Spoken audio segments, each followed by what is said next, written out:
Before I even start to explain medium walls jump for jump, two hugely important tips. First off, the gap between easy and medium walls is huge, so play through easy walls several times to get very comfortable with it first. Better yet, you may want to try doing some of Quattro, which is a T3 walls map that has a gentler learning curve, so you can work on your walls bit by bit. Second tip, almost everyone I've guided through medium walls held D too long between rockets. You want to make as small of a strafe as you can, or else you lose speed. Many players at this level lose the speed they gain from each rocket. They can't keep climbing higher and moving out faster, and eventually they peter out and start to fall. If that sounds like you, holding D for a shorter period of time is very likely the fix you need. On to jump 1. Because each wall is separated by a gap, you need to get a good amount of speed and height from every rocket. This means your initial rocket jump is critical to give you as much speed going into the walls as possible. Medium walls will challenge you to tighten up your rocket jumps and wall shots. Try shooting earlier during your rocket jump so you sometimes go early and don't even get a jump off. Similarly, try aiming your wall rockets so high that you lose speed and height. Testing these limits will allow you to get more power out of your jumps. The power you get when you push these limits just gets better and better until it drops off entirely. So in easy walls, you learn to do worse aim and timing to avoid those limits, but in medium walls, you have to become consistent with tighter aim and timing. Be sure that you shoot as fast as possible to get as much power as you can. I suggest to some people who shoot slowly to try holding M1 during the jump to see just how fast they can shoot. Jump 2 is tight corridors, but notice those darker corners? They're slanted and can help you carry momentum to the next straightaway if you slide along them. Use your strafing effectively so you get to the spot on the wall you want. Use only one rocket per wall if possible. That way you'll always be thinking about getting distance and have a good line from one rocket to the next. It's pretty easy to go too high on this jump, so be careful that you're getting good speed rather than just going for height. Keep speed by using the slants on the corners and careful strafing so you don't kill your speed. This jump is an excellent opportunity to practice facing forwards in strange situations and rocket placement at various horizontal and vertical speeds.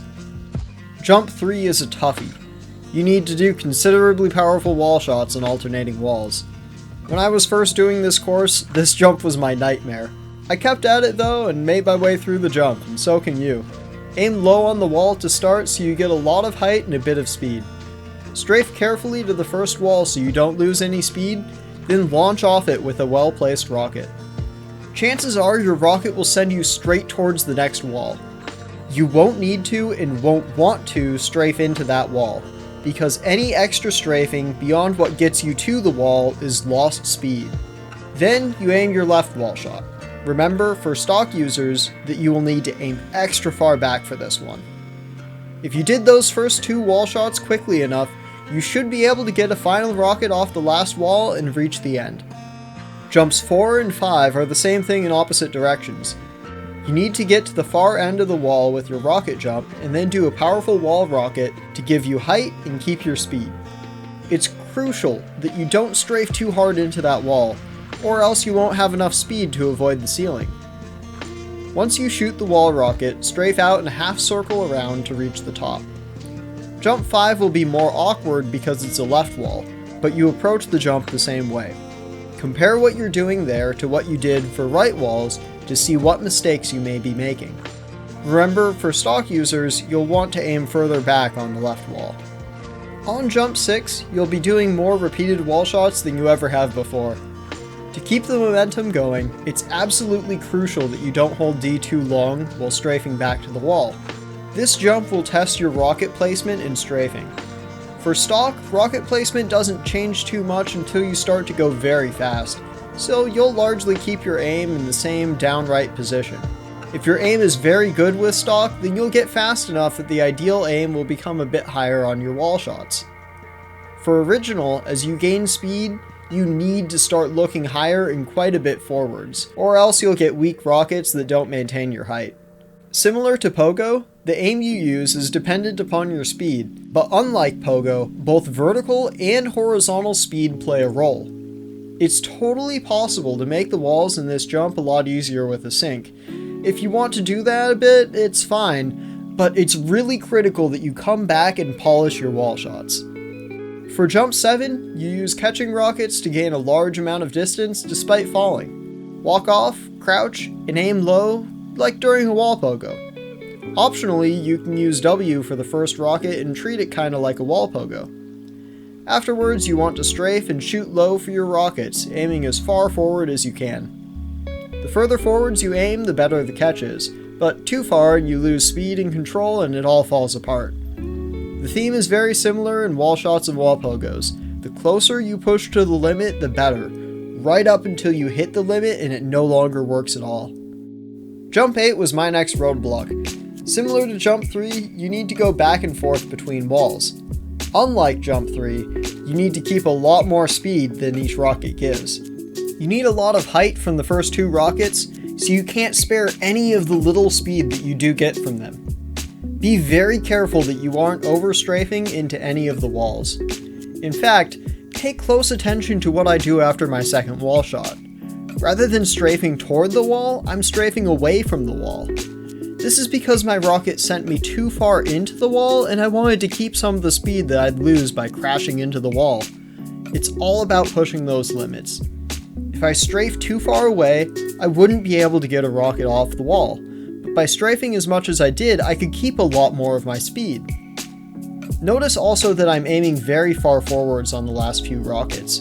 When you're traveling close to the speed rockets move, you start to need to aim very far forwards.